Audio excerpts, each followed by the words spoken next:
grabar, ahí está. Sí, y nosotros estamos grabando en este momento el chat. Bueno, chicos, el chat y todo lo que nosotros estamos haciendo. Espero que tengan una bonita mañana. Vamos a iniciar entonces el día domingo 4 de octubre. Ya lo teníamos planeado. Esta plática es una de las que más me llega a gustar.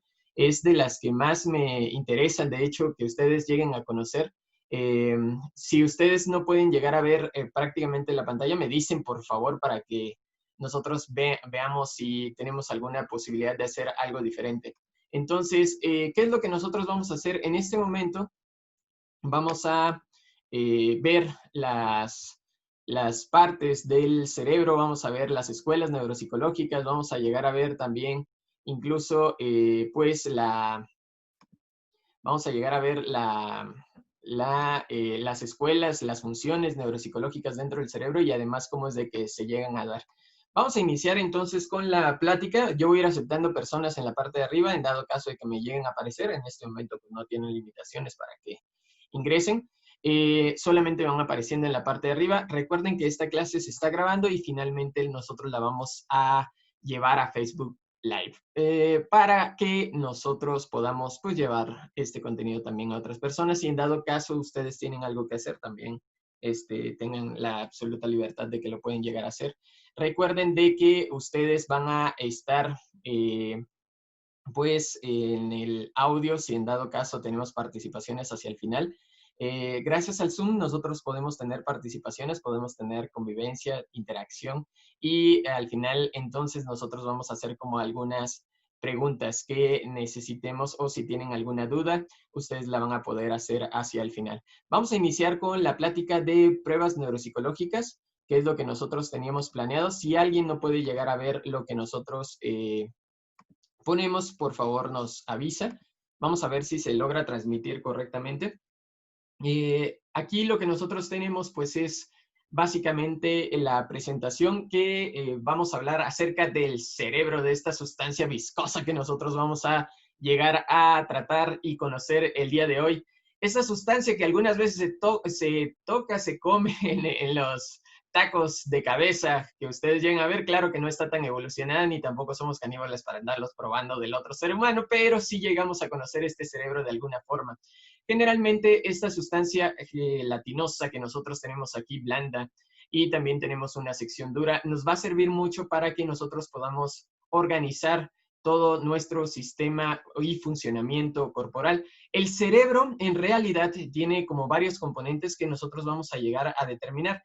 Vamos a iniciar primero a decir y recapitular sobre lo que es la neuropsicología. Como yo les mencionaba en el video de Facebook, la neuropsicología no se encarga de, de determinar si una persona tiene lesión cerebral o no. La neuropsicología lo que busca es determinar la probabilidad que tiene una persona de poseer lesión cerebral, esa es una, pero no se encarga de diagnosticar la lesión cerebral, sino más que nada de ver el funcionamiento del cerebro en función de una lesión cerebral, es decir, derivada de una lesión cerebral. Cuando nosotros tenemos el cerebro, cuando nosotros lo vamos conociendo, nos damos cuenta de que muchas veces necesitamos estudiarlo desde la neuroanatomía, como también neurofisiología, como desde su neuropsicología.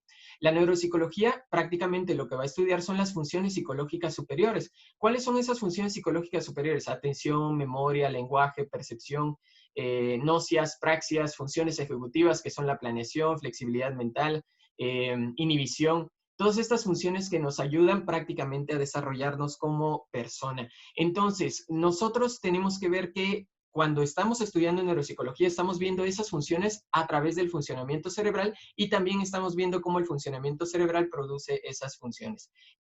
Lo que estamos haciendo es una interacción teórica entre lo que nosotros conocemos del proceso psicológico y lo que nosotros sabemos del proceso neuroanatómico, del proceso neurofisiológico. Entonces, lo que nosotros vamos a ver en este momento es ver cómo interaccionan esas partes en las cuales nosotros le llamamos estructuras cerebrales y qué es lo que produce finalmente dentro de la función psicológica superior o también esa función psicológica superior, qué es lo que se manifiesta dentro del cerebro. Nosotros vamos a aprender en esta sesión básicamente lo que es el cerebro, sus funcionamientos, sus partes, aquellas zonas que nos ayudan mucho a entender las zonas que pudieran llegar a ser alteradas dentro de una prueba psicológica. Vamos a entender algunos cortes dentro del cerebro y también vamos a entender cómo es de que lo podemos ver por dentro, por fuera. ¿Sale? Tendremos que ver entonces, primero, lo que nosotros consideramos como las escuelas neuropsicológicas. El cerebro ha sido estudiado desde dos grandes ramas. Estas dos grandes ramas que nosotros conocemos como escuelas neuropsicológicas, está la escuela americana y la escuela soviética. ¿Por qué es de que no le estoy llamando la escuela de Rusia? Porque prácticamente cuando se desarrolló esta teoría, pues fue cuando la URSS estaba en su auge y estábamos dentro de la Guerra Fría. Y claro está de que cuando nosotros estamos hablando de las escuelas neuropsicológicas, también estamos hablando de perspectivas. La escuela americana determina que el cerebro tiene como funciones específicas que son localizables, es más estructuralista, y dentro de esa estructura que nosotros tenemos del cerebro, podemos localizar las funciones. La escuela soviética lo que nos dice es de que las funciones están organizadas, sin embargo, estas funciones son hasta cierto punto flexibles y de ahí nace esto del concepto de plasticidad cerebral. Entonces, cuando nosotros estamos hablando de la escuela soviética, estamos hablando de que las funciones pueden llegar a ser inclusive toleradas, pueden llegar a ser compensadas por otra zona del cerebro, tal vez que no está dedicada fisiológicamente a eso, que no está localizada fisiológicamente que produzca esa función, sin embargo, se puede llegar a adaptar al cerebro. Ahora, ¿cuál es la diferencia de esto? La diferencia es la perspectiva en la forma en la que se va a tratar. Por ejemplo, la escuela americana nos ayuda mucho a entender una determinada lesión tiene mayor probabilidad de que se manifieste con una alteración de una determinada función. Entonces, cuando nosotros entendemos eso, es de que cuando estamos buscando las alteraciones que se producen en una lesión cerebral, estamos buscando determinadas funciones que nosotros vamos a localizar para que pues podamos interactuar adecuadamente y saber exactamente lo que la persona tenemos, ¿sí? Lo que la persona tiene. Entonces, cuando nosotros estamos hablando de la escuela americana, estamos diciendo de que una alteración que está dentro del cerebro va a producir una pues disociación, una disfunción dentro de la dentro de la psicología, ¿sí? Dentro de las funciones psicológicas superiores. Entonces, la escuela americana nos dice, es más localizacionista, porque nos dice que determinada estructura nos sirve para ejercitar o determinar una función. En cambio, la escuela soviética nos dice, hay áreas localizables en las cuales se encuentra el cerebro y hay determinadas funciones que puedes determinar dentro del cerebro, pero esas funciones no son específicas. Tendrías que ampliar un poquito tu campo y ver de que también la interacción produce de que las funciones dentro del cerebro se especialicen y una función que tú pensabas que pudiera ser localizada dentro de una estructura puede ser localizada dentro de otra. Ahora, la probabilidad de que no encontremos esa lesión o esa función alterada, pues en realidad es mínima, porque estamos hablando de un aparato bien organizado. Entonces, regularmente cuando sucede esto de la interacción, este sistema que es interaccionista de la Unión Soviética, regularmente acontece cuando las mismas personas, por ejemplo, son especialistas en algo. Yo les puedo decir de que fisiológicamente una persona que es música va a tener más desarrollado un área y claro está de que esta función va a estar organizada por múltiples sistemas neuronales que van a estar a lo largo del cerebro y estos sistemas neuronales que están a lo largo del cerebro, estas conexiones que ya están preestablecidas, que ya se hicieron, van a ser más fuertes en una persona que es músico que en una persona que no es músico. Entonces, es determinante que cuando una persona tiene una afección cerebral en determinada área vaya a afectar en mayor medida esa propiedad y esa capacidad que tenía la persona porque la persona era especialista en esa área y eso sí, cuando la persona se lesiona o tiene una lesión cerebral o un evento cerebral vascular o alguna cosa que pudiera alterar su estructura, su fisiología, es claro de que va a alterar más esa propiedad, esa capacidad, esa habilidad que la persona había adquirido. Entonces, lo que nosotros recomendamos generalmente es de que no se casen con una escuela, sino que finalmente, por ejemplo, en la parte diagnóstica nos ayuda mucho tanto lo objetivo que tiene la escuela americana en cuanto localizacionismo y el interaccionismo que tiene la escuela soviética para saber qué otras áreas pudieran ser afectadas dentro de las habilidades que tenía el sujeto antes de la lesión cerebral. Entonces, ¿cuál es la mejor? No hay ninguna mejor, es prácticamente lo que nosotros llegamos a ver en función del sujeto.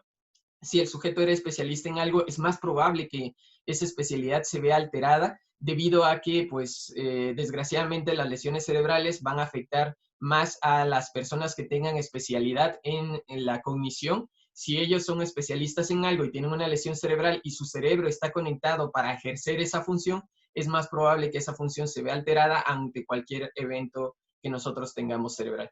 Por tanto, nosotros tenemos que empezar con el localizacionismo para que nosotros ubiquemos la función que pudiera llegar a estar alterada en función de lo que nos reporta el neurólogo o el médico especialista que esté atendiendo a la persona. Es de que nosotros vamos a buscar determinadas funciones y de esa forma no hacemos una evaluación global, sino una evaluación específica. Básicamente lo que nosotros hacemos dentro de la neuropsicología es buscar que la persona, pues en realidad tampoco la saturemos con pruebas psicológicas, sino lo que buscamos son como funciones específicas alteradas en función de la lesión cerebral que tenga. Si nosotros empezamos a evaluar con una Wechsler una lesión neuropsicológica, por Dios, estamos haciendo una evaluación global sobre algo que nosotros tengamos pues un poquito más delimitado, gracias a que pues tenemos ya los estudios, tenemos ya la cirugía, tenemos ya la derivación de parte del especialista. Entonces no le vamos a hacer una prueba que es de tamizaje, que es una prueba global a una persona pues, que de por sí ahorita está con algunos antecedentes médicos que pudieran generar dolencia, y aparte someterla a una prueba o una evaluación neuropsicológica pudiera ser un poquito más pesado. Sí, entonces regularmente la escuela americana nos ayuda mucho para que no desgastemos en el proceso de diagnóstico para ver las funciones alteradas al paciente, y el proceso que es más soviético nos ayuda para entender la forma en la que pudiera llegar a estar afectada la lesión, o la alteración funcional del paciente. Entonces, las dos escuelas son como muy complementarias. A mí me gustan mucho. La escuela soviética, de hecho, ustedes recordarán a Alexander Luria. Alexander Luria es el promotor prácticamente de esta escuela. En el caso de la escuela soviética, en el caso de la escuela americana, regularmente hay muchos autores que están estudiando dentro de la neuropsicología, algunos que se han dedicado de hecho a la psicología cognitiva y han profundizado dentro de la psicología cognitiva también las bases neuropsicológicas. Lo que nosotros tenemos es de que la escuela americana ha utilizado mucho la psicología cognitiva, que no es lo mismo que terapia cognitiva. La psicología cognitiva la han utilizado para entender un poquito más los procesos. Aunque ustedes no crean, los procesos, por ejemplo, la memoria tiene como determinados pasos, y estos pasos se pueden llegar a ver alterados. No toda la memoria es la que está alterada cuando nosotros tenemos una lesión cerebral, sino uno de esos pasos con los cuales se realiza la función de la memoria. La función de la memoria tiene 4 pasos básicos, que es el registro, la codificación, el almacenamiento y la recuperación. Entonces, estos 4 pasos pueden estar funcionando literalmente en la persona, y puede ser de que alguno de ellos es el que se encuentra lesionado, y eso es lo que buscamos encontrar básicamente cuando nosotros estamos haciendo las pruebas neuropsicológicas, encontrar la parte de la lesión alterada para que nosotros pues en realidad restablezcamos ese proceso continuo que se da dentro del cerebro. Eso es lo que nosotros vamos a hacer en neuropsicología. Entonces, lo que vamos a hacer es ayudar a la persona a recuperar las funciones que nosotros consideremos que tenga perdidas en función de la fase de diagnóstico. Entonces, la parte rehabilitatoria, que es una intervención terciaria dentro de la población, es lo que nosotros vamos a ir haciendo en la neuropsicología.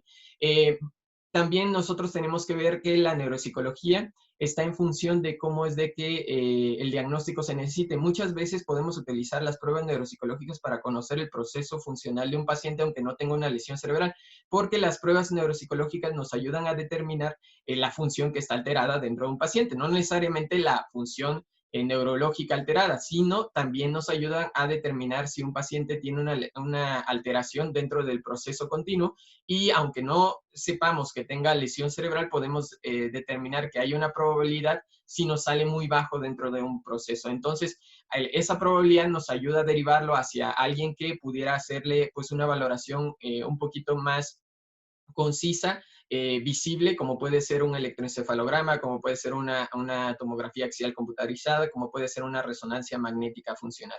Entonces, cuando nosotros estamos hablando de lo que hacemos dentro de neuropsicología, es evaluar las funciones que están alteradas en derivación de una alteración cerebral, de una lesión cerebral, y también lo que nosotros estamos haciendo es ver esas funciones, rehabilitarlas, tratarlas, estimularlas para que recobren esa plasticidad que tiene la propiedad del cerebro, y esa plasticidad le ayude al sujeto, al paciente, a que pueda tener una vida digna y además, en la medida de lo posible, pues igual a la que tenía antes. Claro está que tal no vamos a llegar a la completud, pero podemos hacer algo semejante para que la persona se sienta plena con lo que vaya a llegar a tener. Entonces, en este momento nosotros acabamos de ver las escuelas neuropsicológicas, que tenemos de un lado la escuela americana y del otro lado tenemos la escuela soviética. Estas dos escuelas nos brindan dos propiedades, dos visiones, dos complementos que en realidad nosotros sí llegamos a utilizar dentro de la práctica clínica de la neuropsicología. La neuropsicología para mí es algo apasionante,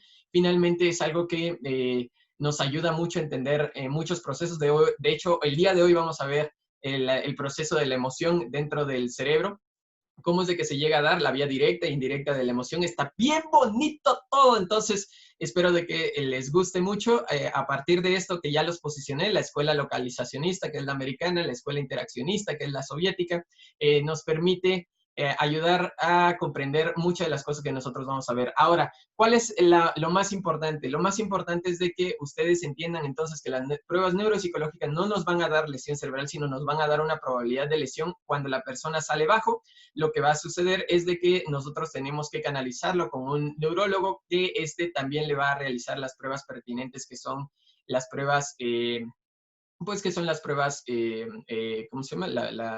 Las valoraciones como un electroencefalograma, los instrumentos que son de medición, que son tecnológicos y que nos ayudan a ver las estructuras cerebrales, como su funcionamiento. Ahí vamos a ver ahorita, el día de hoy, vamos a ver algunos instrumentos que se llegan a utilizar y cómo es de que los podemos llegar a, pues, a usar a nuestro favor. Nosotros vamos entonces a iniciar con la siguiente que nosotros tenemos. La siguiente diapositiva nos habla acerca de la evolución del cerebro.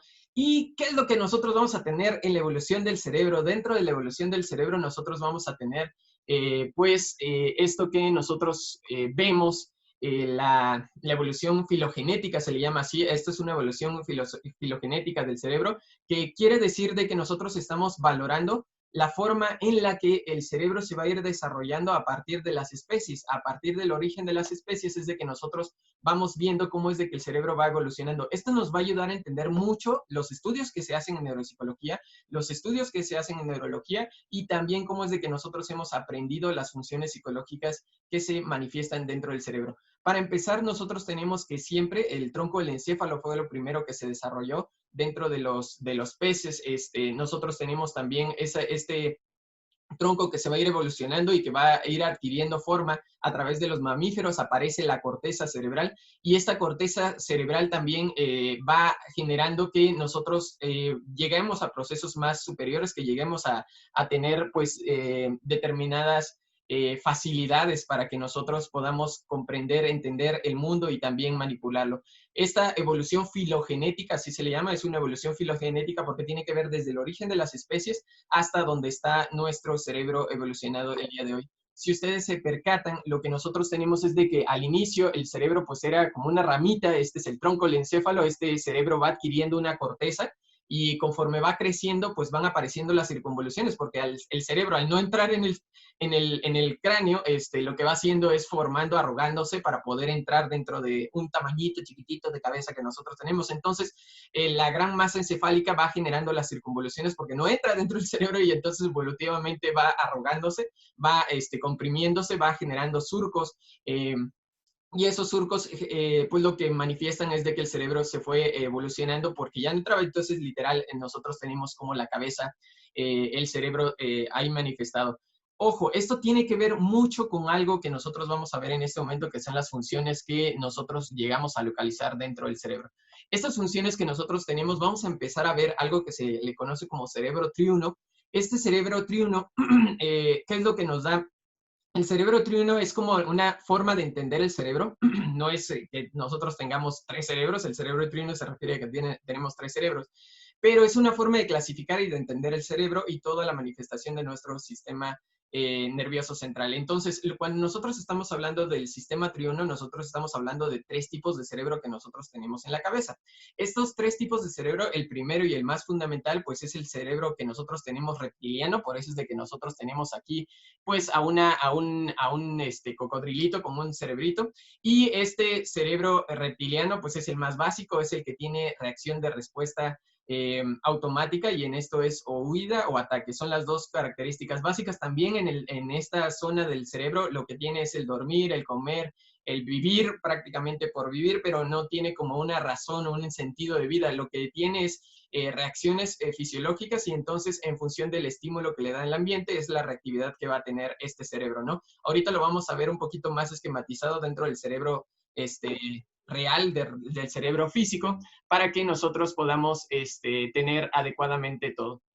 Sí, entonces, ¿qué es lo que nosotros tenemos? Dentro del cerebro reptiliano, el cerebro reptiliano es prácticamente lo que nos da la información para poder reaccionar ante el ambiente, es el más instintivo, es el que más reacciona hacia los estímulos del exterior, y es el que más nuestra forma de reaccionar ante poca información ejerce. Cuando nosotros tenemos muy poca información, claro está que más reaccionamos con el cerebro reptiliano que con los otros dos que nosotros tenemos. Ahora, ¿cuál es el otro cerebro que nosotros tenemos? Es el cerebro límbico que nosotros tenemos ahí, que está bien sonriente. El cerebro límbico que está ahí sonriente es el cerebro que en realidad que está marcado con verde y que tiene oscuro en la parte de abajo en el cuerpo. El cerebro reptiliano básicamente lo que hace es de que, no, en el cerebro límbico, perdón, este es el cerebro emocional. Entonces es aquel cerebro que reacciona emocionalmente hacia las cosas, está en la parte medial de la corteza cerebral, está por dentro de la corteza cerebral, lo envuelve la corteza cerebral, y este cerebro límbico es emocional. Si ustedes dicen... ¿por qué es de que me siento así? ¿Por qué es de que me hace sentir miedo, temor, angustia, tristeza? Este cerebro es el que está expresando y ayudándose por medio de la hipófisis a segregar todas las hormonas dentro del cuerpo para que ustedes se manifiesten y sientan de determinada manera. El sistema límbico es uno de los sistemas más importantes porque nos permite percibir y darle una carga afectiva a la información que nosotros tengamos. Nosotros tenemos después el neocórtex, que es prácticamente la corteza cerebral, lo que nosotros conocemos como corteza cerebral o el cerebro visto desde afuera, ¿no?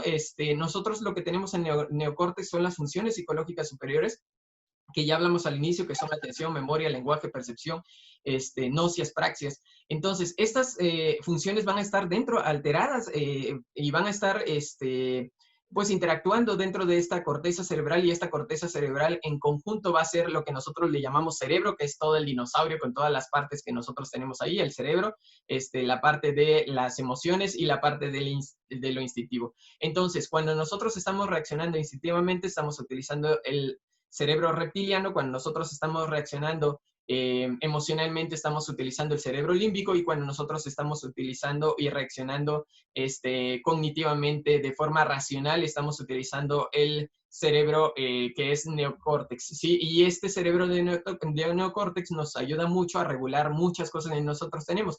Claro está que no todo el cerebro es el que se encarga de la regulación. Ahorita vamos a ver cuáles son las partes específicas que se encargan dentro de la regulación, pero a esto se le llama cerebro triuno, que es una forma cómoda de entender el cerebro y las funciones que tiene dentro de pues la corteza cerebral, el sistema medial, como el sistema que nosotros tenemos internamente. Entonces, vamos a ver cada uno de estos cerebros, pero lo vamos a ver ahora sí en alguna forma un poquito más real, un poquito más pues sensible, una forma más directa, estructurada dentro del sistema anatómico. Y entonces nosotros tenemos aquí los tres cerebros. Si ustedes se percatan, tenemos el sistema reptiliano, que es el cerebro reptiliano que está aquí.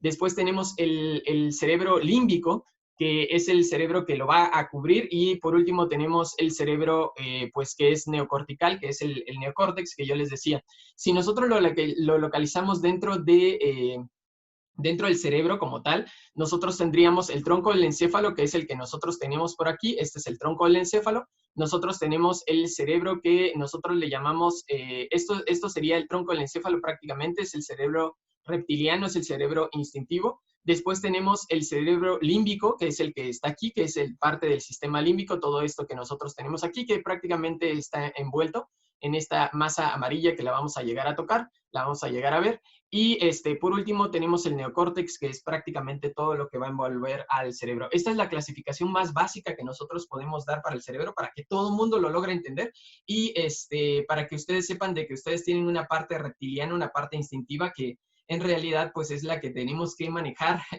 generalmente más ad hoc, porque es la primera que nosotros llegamos a tener cuando tenemos alguna información del ambiente. Y el sistema límbico, que le da una carga afectiva, si es bueno, si es malo, y este también va a almacenar esa carga afectiva, y en función de esa carga afectiva vamos a ir aprendiendo y evitando cosas, pero finalmente el que va a organizar qué es lo que vamos a evitar y qué es lo que vamos a acercar es el neocórtex. Entonces, si ustedes quieren como encontrar a algún culpable de que ustedes no se puedan alejar de esa pareja que les hace daño, pues echen la culpa al neocórtex, no le echen tanto la culpa al sistema límbico y reptiliano, porque ellos dan la información, pero el neocórtex es el que la va a organizar y prácticamente es el que les va a decir finalmente qué es lo más adecuado. ¿Sí? Entonces, el neocórtex o su evolución es lo que ha hecho que ustedes pues en realidad tomen determinadas decisiones. Y lo que ustedes tienen aquí abajo pues es lo que nosotros tenemos, que yo les había dicho, el cerebro del reptil, que es muy chiquitito. Esto es muy evolutivamente, todas las especies desde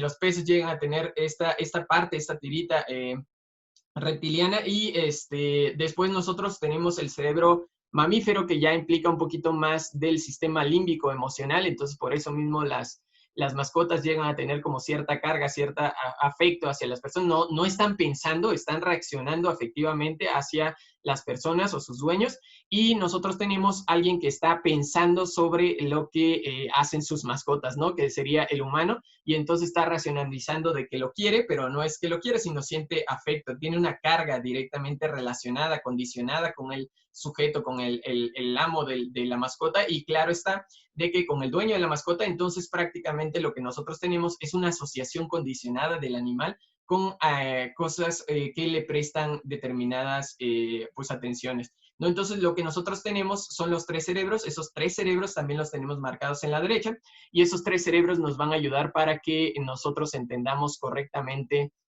pues cada una de las cosas y funciones que nosotros vamos a tener posteriormente.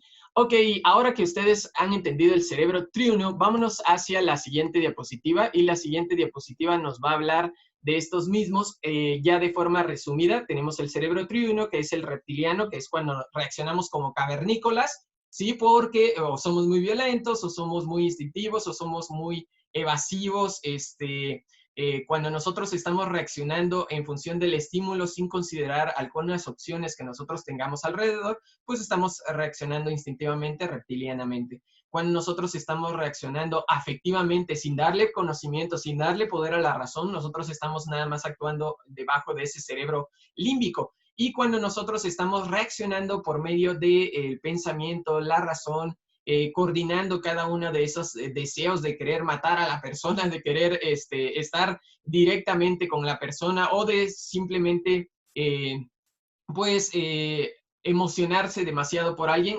Lo que nosotros estamos teniendo es de que si lo logramos regular, estamos utilizando este cerebro un poquito más racional. El cerebro racional es el cerebro evolutivamente más, pues más compensado, porque logra coordinar los sistemas anteriores, y si nosotros lo utilizamos a cierta manera, podemos hacer que la persona terapéuticamente funcione mejor. ¿Sí? Vamos entonces a ver ciertas cosas que necesitan ustedes aprender después para que ustedes hagan un diagnóstico adecuado. Vamos a ver las vistas y los cortes dentro del cerebro. Las vistas y los cortes son muy adecuados para entender parte de lo que nos entregan en los reportes. Cuando nosotros estamos haciendo vistas, lo que estamos diciendo es la forma en la que estamos viendo el cerebro. Déjenme traer una cosa y les voy a poner en este momento, voy a poner necesito que se vayan hacia mi cámara.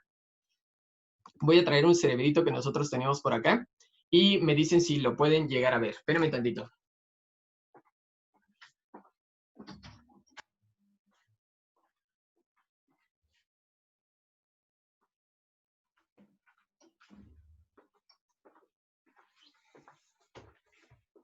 Ok, les presento mi cerebro. No, ese no, este de aquí. Este es mi cerebro, y prácticamente nosotros lo vamos a utilizar el día de hoy para ver algunas cosas. No sé si lo pueden llegar a ver. Sí, estos son los sistemas aracnoides que nosotros tenemos ahí, que lo está recubriendo. Eso es lo que brilla. Y lo que nosotros vamos a tener en este momento, le voy a quitar como cada una de las piezas que nosotros tenemos para que ustedes puedan ver el interior. Ya tiene rato que no lo abría. Entonces creo que está algo duro y algo pegado. Ya lo estoy abriendo en este momento. y estoy abriendo mi cerebro. Espérame tantito, ahí está. Y ustedes lo que tienen en este momento, no sé si puedan ver mi cámara, pero en este momento yo ya abrí el cerebro, si se dan cuenta.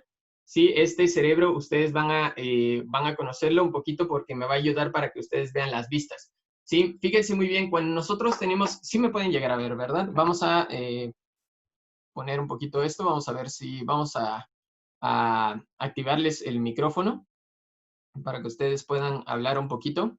Y si en dado caso ustedes no lo pueden llegar a entender, pues me hablen. Pueden activar su micro, porfa, algunas personas, y si me pueden decir si me pueden llegar a ver y si pueden ver mi cerebro. ¿Me Sí. pueden ver? Bien, entonces, vamos a ver mi cerebro, chicos. Muchas gracias. Esto que ustedes tienen aquí es el cerebrito que nos va a servir de modelo para que ustedes puedan entender las vistas y los cortes. ¿Sale, vale? Entonces, cuando nosotros tenemos las vistas y los cortes, tenemos que ver que vista generalmente tiene que ver con el lado o la forma en la que nosotros estamos viendo, y los cortes es lo que nos determina en qué posición del cerebro estamos haciendo determinada vista.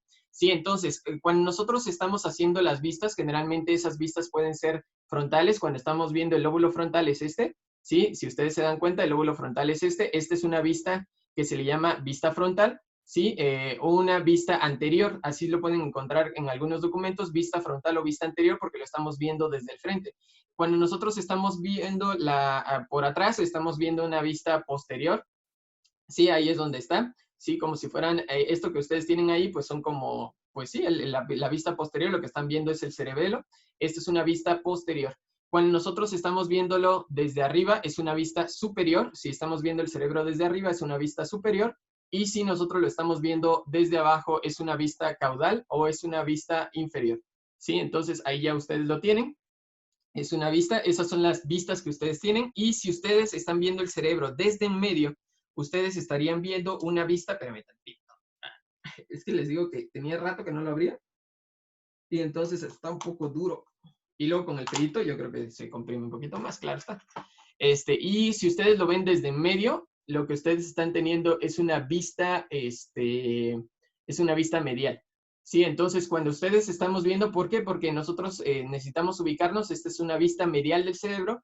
Esta es una vista que nosotros le llamamos lateral del cerebro. Cuando nosotros lo estamos viendo de lado estamos teniendo una vista medial, ¿sí? De lado es una vista medial, ¿sí? Una vista medial, una vista lateral, perdón. Si lo estamos viendo de lado es una vista lateral. Sí, una vista de lado es una vista lateral. ¿Sale? Esto es una vista lateral, esta es una vista medial, ¿sale? Las laterales se dividen en vista lateral izquierda o vista lateral derecha, lo que nosotros estemos viendo. Entonces nosotros tenemos el cerebro ya comprendido desde la parte de enfrente, nosotros tenemos lóbulo frontal, ¿sí? Nosotros tenemos el lóbulo frontal, la vista frontal, nosotros tenemos la vista posterior, tenemos la vista inferior y tenemos la vista superior, como las vistas que son laterales, ¿sale? Cuando nosotros lo estamos viendo, esta es una vista lateral izquierda, esta es una vista lateral derecha, ¿sale? Ahora, ¿qué es lo que nosotros vamos a tener también? Nosotros vamos a tener, además de esas vistas, nosotros vamos a tener, y claro está la vista medial, que es la que estábamos viendo hace rato. Lo que nosotros vamos a ver entonces a partir de ahí son los cortes. ¿Qué son los cortes? Los cortes es de que cuando nosotros estamos viendo determinados estudios que son de neuroimagen, esos estudios de neuroimagen traen cortes, es decir, nos están diciendo a qué altura del cerebro es de que están haciendo el corte, están haciendo la imagen para que nosotros la veamos. Entonces, cuando nosotros estamos hablando de cortes, estamos hablando de qué punto de la imagen es de que nosotros estamos llegando a tocar, estamos llegando a ver. Y los cortes son diferentes. En función de las lesiones que nosotros tengamos, ahí es donde nos ayuda el localizacionismo que veíamos de la escuela americana, porque en función de que nosotros tengamos, por ejemplo, una dificultad de movimiento, entonces podemos ver los núcleos caudados, podemos llegar a ver el cerebelo, como también podemos ver algún corte dentro de las estructuras que son superiores dentro de las áreas que nosotros consideramos para el movimiento. Sí, entonces prácticamente lo que nosotros podemos llegar a ver es de que en función de la lesión, por ejemplo, que nosotros detectemos, podemos sugerir al neurólogo que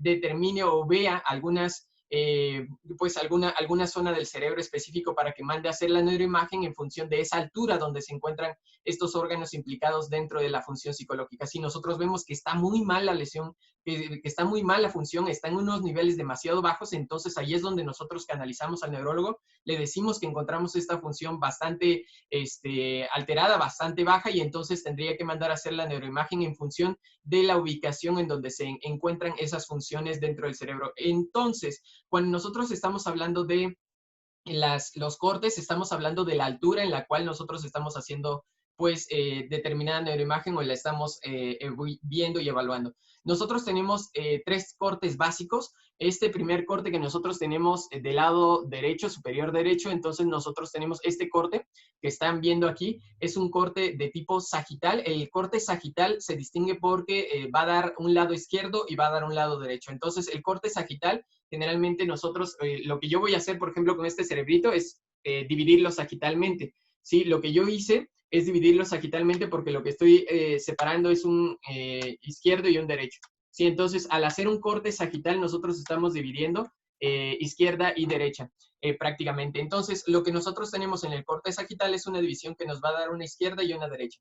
Por otro lado, nosotros tenemos un corte que se le llama transversal. Este corte transversal es que nosotros tenemos aquí, este corte transversal. Ese corte transversal en realidad va a ser como si ustedes hicieran rebanadas de jamón, ¿sí? Entonces, hagan de cuenta que pasan el cerebro por medio de la rebanada de jamón y lo que van a encontrar es, si ustedes lo posicionen de arriba hacia abajo, van a encontrar de que va a salir, pues, así como plano, ¿no? Este corte que es el corte que se llama transversal, pues lo que va haciendo es rebanando, como si atravesaran un cuchillo, una espada a un cuerpo humano, y entonces en realidad ustedes lo que van a hacer es de cortarlo pues transversalmente, ¿sí? Lo que van a hacer es hacer como las rebanadas de jamón, así prácticamente es lo que ustedes van a hacer dentro de lo que estamos haciendo. Y después ustedes tienen aquí en la parte de abajo el último corte, que es el corte que se le llama coronal. Este corte coronal nos avienta o nos da, por cierto, el corte que es el transversal nos da dos vistas. Lo podemos ver caudalmente, que es hacia abajo, o lo podemos ver inferior, o podemos ver la zona superior. Entonces nos da arriba y abajo prácticamente el corte transversal. Así como el sagital nos da izquierda-derecha, el corte transversal nos da arriba-abajo. En el caso del coronal, ¿qué es lo que nosotros tenemos? En el caso del coronal nos da enfrente y atrás. Entonces, cuando nosotros estamos hablando de un corte coronal, lo que nosotros estamos hablando es del frente y de la parte de atrás o posterior. Sí, entonces los cortes coronales nos permiten ver desde la parte frontal o nos permiten ver desde la parte caudal. ¿Sí? Básicamente es lo que nosotros, desde la parte posterior, perdón. Entonces, básicamente lo que nosotros tenemos son estos cortes, espero que le hayan entendido bastante bien. Estos cortes nos van a ayudar mucho para posicionarnos dentro de las neuroimágenes. Vamos a ir a la siguiente diapositiva. Y vamos a diferenciar lo que son signos y síntomas. Lo que evalúa el psicólogo, el neuropsicólogo, son básicamente los síntomas, es decir, la manifestación clínica de una enfermedad. Y básicamente lo que nosotros tenemos como síntoma, pues son las pruebas psicológicas, nos van a dar esos síntomas que va a tener la persona en base a signos que están manifestados dentro de la prueba con una medida estandarizada. Pero los signos que nosotros tenemos son los que se utilizan médicamente, que tienen que ver con los instrumentos de neuroimagen, y nosotros tenemos aquí algunos instrumentos. Si ustedes se dan cuenta, en la parte superior izquierda nosotros tenemos un electroencefalograma que nos dan las ondas cerebrales y en función de la posición o del área que está. El electroencefalograma nos dice cómo está funcionando eléctricamente el cerebro, y por eso es de que lo ponemos los nodos en toda la distribución de la corteza cerebral, porque lo que va a evaluar es cómo está reaccionando el estímulo o la persona eléctricamente. ¿Sí? Y esas electricidades, pues nosotros las podemos medir por medio de esos nodos, y lo que nos da el electroencefalograma son las mediciones de cada una de las áreas del cerebro. Entonces, la ventaja del electroencefalograma es de que está viendo cómo es de que está actuando el cerebro en cada una de las zonas. Y lo hace por zonas, no es específicamente de que lo va a dar como las áreas de Brown y va a decir aquí es donde está, sino nos va a dar un poquito más de localización sobre el funcionamiento. Hay algunos estudios que han hecho determinados perfiles de electroencefalograma, que son cosas un poquito más avanzadas, porque en realidad han hecho como patrones de conducta de las personalidades. Imagínense, patrones de conducta dentro de los electroencefalogramas. Por ejemplo, la atención, el déficit de atención, ¿Cómo se manifiesta en el electroencefalograma? El autismo, ¿cómo se manifiesta en el electroencefalograma? Además de que hay cosas para las cuales sirve todavía más el electroencefalograma. Sirve más para cuando nosotros tenemos antecedentes de convulsiones, tenemos que ver que si no hay una epilepsia o una crisis de ausencia dentro de la persona, y entonces el electroencefalograma nos ayuda mucho a determinar si la persona pues está sufriendo de epilepsias o crisis de ausencia. La crisis de ausencia se da mucho en niños cuando en realidad se quedan hablando y se quedan fijos y entonces de repente regresa, y esa crisis de ausencia no son tónico-clónicas. Hay diferentes tipos de epilepsia, hay tónicos, hay clónicas, hay aquellas que son pues literalmente, que son demasiado pasivas, como esta de la crisis de ausencia, donde en realidad la persona no tiembla, sino se va, se pierde y está teniendo una especie de epilepsia cerebral. Entonces eso lo puede llegar a determinar también pues claramente el electroencefalograma, y para eso ayudaría demasiado. Pero les digo, los demás estudios lo que te permiten conocer es finalmente, de acuerdo a estos perfiles que ya han sido estudiados, también diagnosticar, catalogar en función de la alteración y de la frecuencia con la que tiene pues esa alteración. Por tanto, el electroencefalograma, que su simbología la van a encontrar como EEG, el electroencefalograma o EEG les va a ayudar mucho para que ustedes puedan determinar pues la alteración fisiológica eléctrica que tenga una persona dentro del cerebro. Yo les recomiendo de que el psiquiatra sea el que el neurólogo sea el que determine en función de lo que nosotros tenemos. Recuerden que la neuropsicología lo que va a ayudar es a evaluar el funcionamiento neuropsicológico, como a determinar los entrenamientos y el procesamiento de información. La compensación de información va a estimular la plasticidad cerebral, va a rehabilitar al sujeto. Entonces, hay cosas en las cuales nosotros sabemos de que hay mejores personas que lo pueden llegar a atender, y hay cosas en las cuales nosotros somos mucho mejores para atender determinados procesos. Entonces, hay que ir delimitando muy bien cómo es de que nosotros nos manejamos, porque el neuropsicólogo es buenísimo para poder estimular las funciones que una persona tiene alterada, y entonces lo va a estimular en función de procesos que nosotros conocemos y tareas y manuales y todo lo que ya conocemos por gracias a la formación que llegamos a tener. Entonces, ese fue el electroencefalograma. Nosotros tenemos a la derecha algo que se le conoce como tomografía axial computarizada. Generalmente están hechos en corte transversal, si ustedes se dan cuenta. Y la tomografía axial computarizada puede ser un poquito más difusa. Generalmente los ayuda mucho para ver tumores, lesiones, ¿cómo se le llaman a estos? Microparos que nosotros tengamos. Nosotros tenemos algunas erupciones dentro del cerebro, y entonces estas lesiones se pueden llegar a ver y solamente nos ayudan para diagnosticar, como esos puntitos blancos que se ven por ahí. Entonces, claro está que es mejor ser evaluado directamente por el neurólogo en esta parte del diagnóstico de la neuroimagen. Acuérdense, dentro de la neuroimagen es mejor el neurólogo. Sí, dentro de las funciones es mejor el neuropsicólogo. Entonces, lo que nosotros tenemos aquí es de que pues nos van a determinar pues en función de lo que se llegue a ver la alteración que nosotros tenemos. Hay algunas que ya las tomografías axiales computarizadas son muy buenas, y entonces ya tienen un nivel excelente, ya muy parecido hacia la resonancia magnética. Este es una, por ejemplo, pero generalmente las tomografías axiales computarizadas son un poquito más difusas. Sí, entonces nosotros tenemos que ver si esa tomografía nos va a ayudar. Esto se da más que nada cuando nosotros tenemos una sospecha, y si encontramos algo, entonces sí nos vamos incluso a algo más. Cuando nosotros sospechamos de alguna lesión o alguna malformación, nosotros recomendamos mejor la parte de la resonancia magnética, porque la resonancia magnética nos permite ver las estructuras finalmente. Esto que nosotros tenemos en la parte de abajo es una resonancia magnética, y pues si se dan cuenta, el nivel de claridad es prácticamente el que nosotros teníamos aquí, ¿no? Entonces, cuando nosotros en el cerebro que yo les mostré es prácticamente lo mismo, ¿no? Entonces, estamos viendo muy bien las estructuras anatómicas, neuroanatómicas dentro de la cavidad. Nos ayuda un poquito más para ver si hay alguna alteración. Algunos estudios también están relacionados en determinados tamaños, producen determinadas interacciones fisiológicas. Por tanto, el tamaño algunas veces aquí sí importa. Sí, y de hecho también hay algunas diferencias entre el hombre y la mujer que anatómicamente, neuroanatómicamente se ven. Entonces, aunque no quiera parecer discriminatorio, hay ciertos estudios que marcan una cierta diferencia en algunas estructuras cerebrales. Ahora, ¿qué es lo que nosotros tenemos? No significa de que no las pueden compensar. Recuerden que esto tiene que ver con significancia estadística.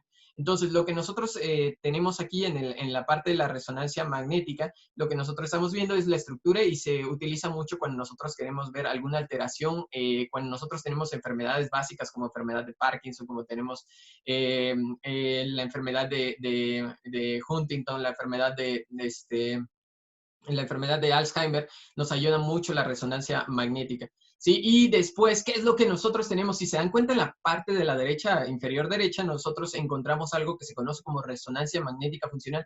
Está chidísima. ¿Por qué está chidísima? Porque en realidad nosotros podemos ver la estructura cerebral, pero al mismo tiempo lo que nosotros podemos llegar a ver es su funcionamiento en base a consumo energético. Entonces, si nosotros estamos utilizando una parte del cerebro, podemos estimularla para ver si funciona adecuadamente esa parte del cerebro. Y entonces, nosotros estamos viendo prácticamente el cerebro, cómo es de que interacciona, funciona dentro de una función, dentro de un estímulo.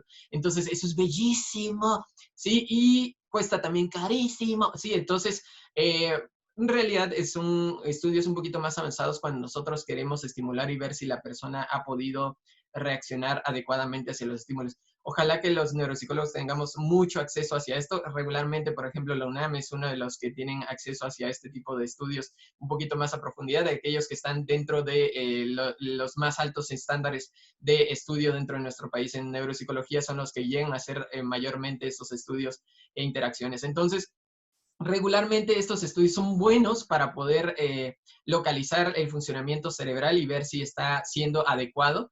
Y en dado caso de que no, pues también nos determina que un funcionamiento no se está dando como se debe.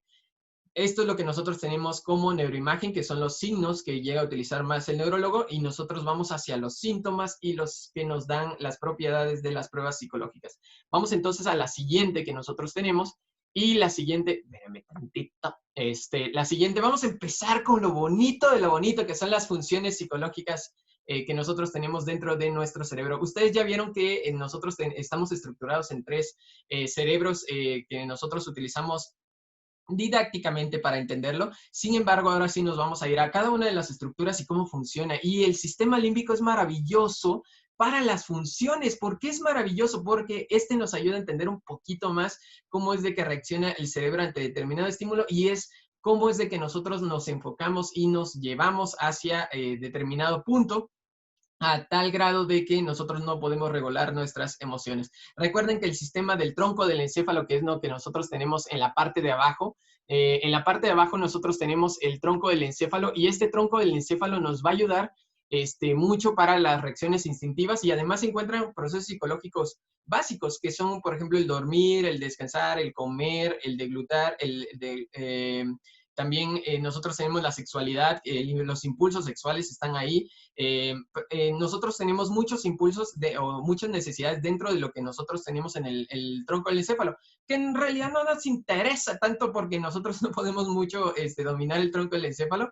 Lo que sí podemos manejar un poquito mejor psicológicamente es pues el sistema límbico. El sistema límbico sí lo podemos manejar un poquito mejor en vez del tronco del encéfalo. El tronco del encéfalo lo que nosotros podemos hacer es estimularlo, manejarlo, controlarlo en función de lo que nos dé la neocorteza o el sistema de la corteza cerebral. Entonces, vamos a empezar a ver el sistema límbico y lo que necesito que ustedes reconozcan básicamente es el color morado de esta pantalla que yo les estoy compartiendo. En el color morado ustedes van a encontrar el hipocampo y este hipocampo es muy importante porque almacena la información de todo el cerebro. Entonces, ahí lo que almacenamos es información. Es el que se utiliza mucho en la memoria. El hipocampo lo vamos a ver un poquito hacia el final. El hipocampo se encarga de la transición de la memoria a corto a largo plazo. Tiene una sección que se llama giro dentado y ese giro dentado es fundamental para que nosotros podamos, pues en realidad pasar de esa memoria a corto plazo que estamos reteniendo de un registro hacia un almacenamiento y codificación.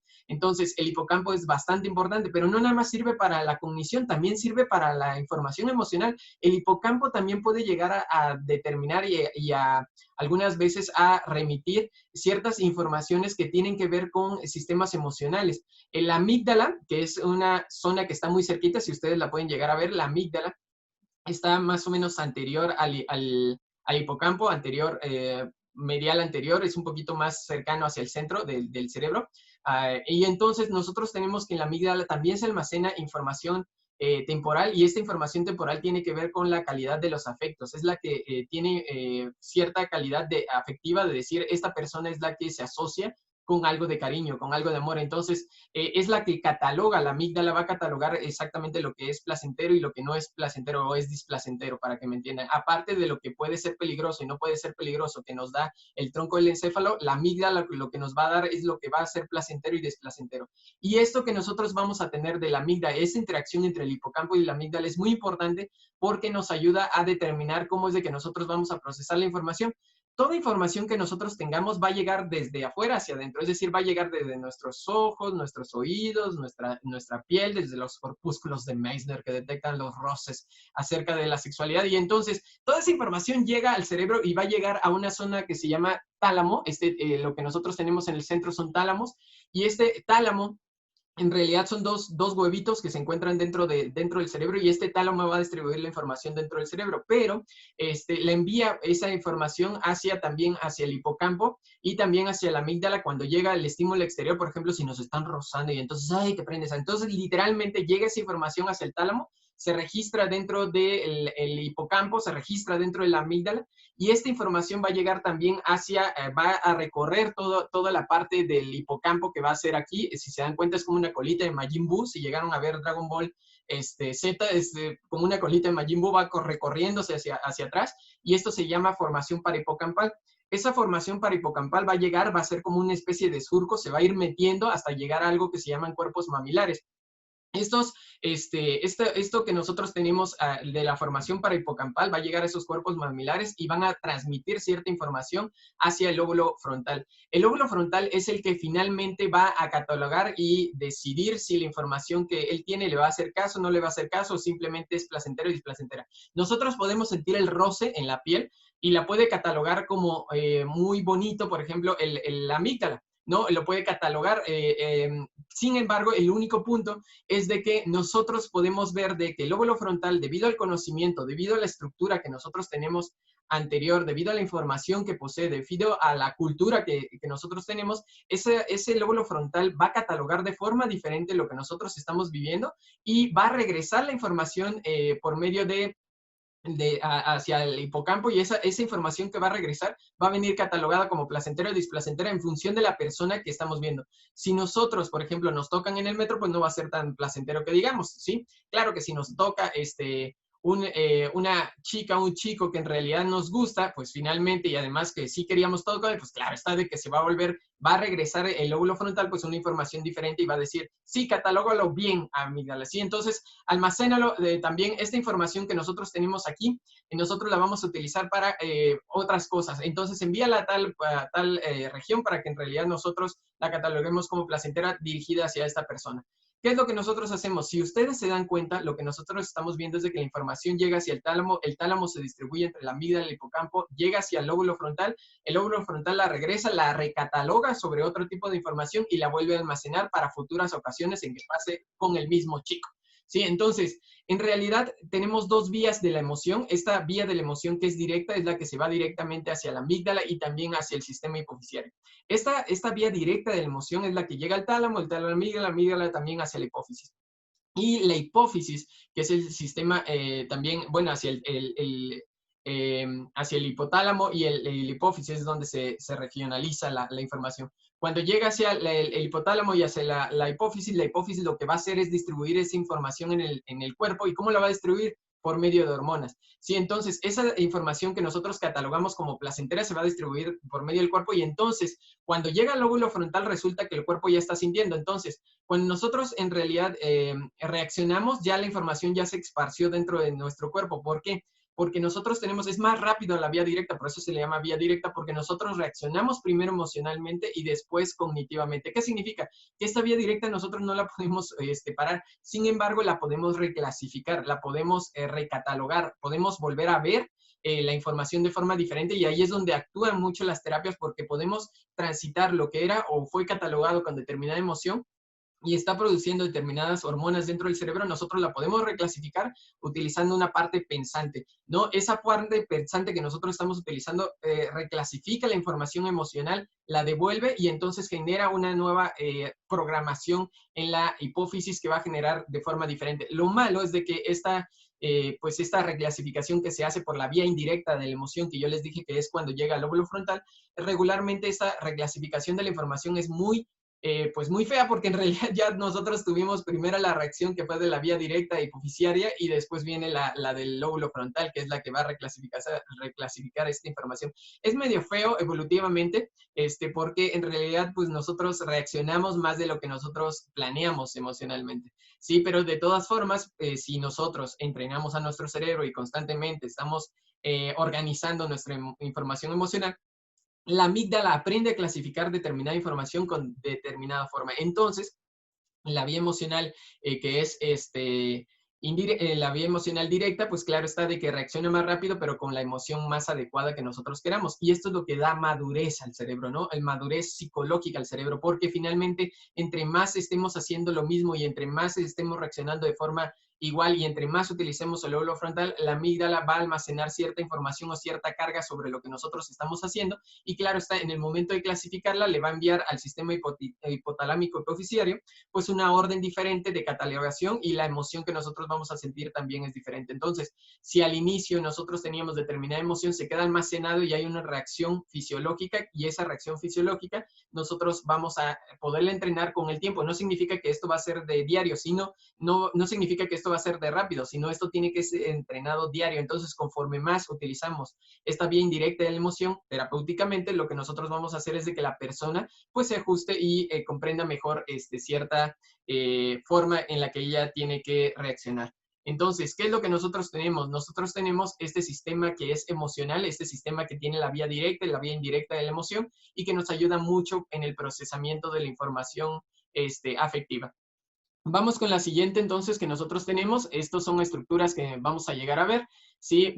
Más adelante lo que nosotros tenemos aquí es el hipotálamo y debajo del hipotálamo este pequeño chicharito es el que produce demasiados problemas dentro de nuestro cuerpo porque es el que guarda la orden de segregación de hormonas y es la que hace pues, el relajo. Entonces cuando ya nosotros estamos apenas pensando, pues él ya hizo su segregación dentro del cuerpo y entonces ya estamos diciendo, no, espérate, ¿qué estoy haciendo, no? Es cuando nosotros pensamos que qué feo, pero qué rico, más o menos, es más o menos esto, porque lo que nosotros tenemos es el sistema hipotalámico hipofisiario, que nosotros ya segregó la parte rica, pero de todas formas estamos pensando que es feo. Entonces, literalmente, este es el sistema límbico en su más grande expresión y de forma un poquito vaga y, pues, más que nada entendible hacia las personas que nos están escuchando. Vamos a las siguientes estructuras que vamos a llegar a ver. Aquí tenemos el sistema límbico. Ahí tenemos en moradito, es el tálamo que yo les decía que muchas estructuras se llaman en función de tálamo, hipotálamo, epitálamo. ¿Sí? Entonces, en realidad, el tálamo es el distribuidor de la información. Se considera parte del sistema límbico por algunas funciones que nosotros llegamos a tener. Algunos no lo catalogan dentro de él. Pero como es un distribuidor de información, en realidad lo van a encontrar muy frecuentemente estos tálamos. Sí, y pues ahí tenemos de nuevo lo que yo les decía, que es el hipocampo, que se ve de color azulito, y después nosotros tenemos la formación parahipocampal que termina en los cuerpos mamilares, estos cuerpos mamilares que llegan a transmitir información luego al lóbulo frontal. Ok, pues básicamente a la cingula, al lóbulo frontal, son los lugares donde se llega a transmitir la información. Entonces, nosotros ya tenemos como estos sistemas, estas estructuras que son parte del sistema límbico. Nosotros vamos a llegar a ver un poquito más. Estas son las que nosotros debemos de recordar básicamente para cualquier cosa que nosotros queramos hacer en el futuro. Nosotros tenemos ahora la corteza cerebral. Recuerden que el sistema límbico es el sistema afectivo, emocional, es el segundo sistema o el segundo cerebro que nosotros tenemos. Es el cerebro límbico, ¿sí? Y ahora lo que vamos a ver es el cerebro del neocórtex, que es lo que nos da la parte pensante que yo les decía. ¿Qué es esto? Nosotros sabemos de que la corteza cerebral tiene diferentes lóbulos, son los lóbulos que nosotros tenemos aquí en la pantalla. Uno de los lóbulos que nosotros tenemos es el lóbulo frontal. Si ustedes se percatan, en el lóbulo frontal es uno de los más importantes, ahorita lo vamos a ver, por eso es el más grande, y de hecho, evolutivamente es el que lo tiene más grande, esta parte del cerebro, el ser humano es el que la tiene más grande junto con el delfín. Sí, entonces, dentro de los mamíferos es el ser humano y el delfín los que lo tienen más desarrollado el lóbulo frontal. Sí, son muy inteligentes los delfines. Sí, entonces, en realidad lo que nosotros tenemos es de que son animales que en realidad pueden llegar a flexibilizar su pensamiento. ¿Qué significa? Que no nada más son rutinarios, sino pueden llegar a tomar decisiones. Ahora, el lóbulo frontal es el que nosotros tenemos en naranja en esta imagen. Después tenemos al lóbulo que es el verde, que es el lóbulo parietal. El lóbulo frontal se encarga más que nada del pensamiento, de algunas funciones que se llaman funciones ejecutivas, que vamos a ver hacia el final. En la parte del verde, lo que nosotros tenemos es el lóbulo parietal, que se encarga más de la sensación y también de la percepción espacial. Ahí nosotros tenemos el lóbulo parietal.